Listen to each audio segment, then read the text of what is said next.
манай энэ хоолны storage ийм амар болчихсон. Юу аа мэддэхгүй. Одоо энийгээ цэвэрлэхээс бүгдээрээ одоо энийг хамтдаа цэвэрлэцгээе.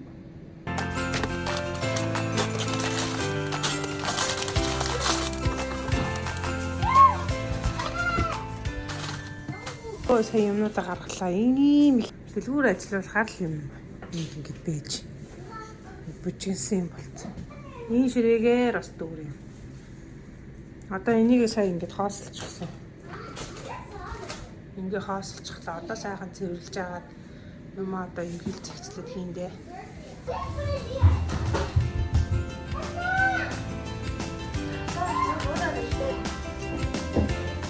Одоо энэ хэрэггүй юмнуудаа хаях.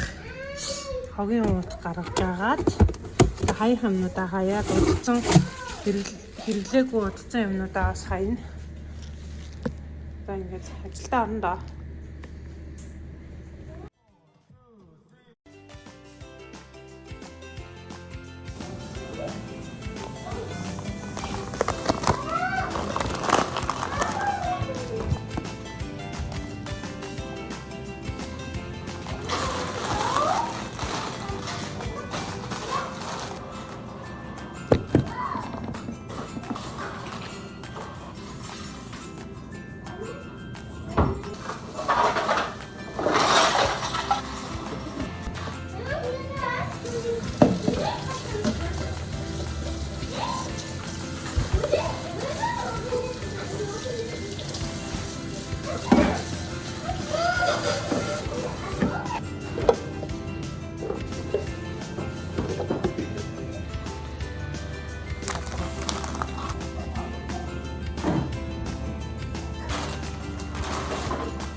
Ингээд цэвэрлэгээ хийж дууслаа.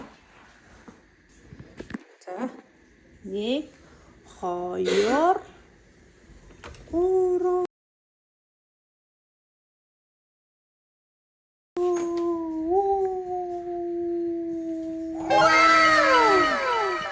За ингээд ийм сайхан зэгцтэй боллоо. Энэ дээр дээгүүр нь бол хэрэглэгдэхгүй юмнуудаа хэрхэн хэрэглэгдэхгүй. Тэгээд бэлэн одоо юмнуудаа олгоё. Хоёр дахь давхарт нь бол хөвчлэн дандаа ойр дуртай хэрэглэдэг, өдөр тутамдаа хэрэглэдэг юмнуудаа хийчихлээ. Тэгээд энд болохоор та нар түрүүний харсанчлаа. Энэ дандаа нэг юм дутуу ингээд энэ хайрцагнуудад багтаагүй юмнууд ингээд хоёрын орон жоох үлдчихсэн шүү дээ. Тэднэрийг ингээд үлдчихлээ. Одоо эндээсээ ингээд аваад хэрэглэхэд ингээд амар энэ жижигхэн юм хайрцаг ингээд ангилаад хийсэн. За энэ давхаруудад ингээд хөөрхөн хэрэглэх юмнуудыг ингээд эндээс Гурил будаага болохоор ийм саунд хийсэн байгаа. Одоо ингээд манай storage маань дэмжиж хийхдээ сайхан боллоо.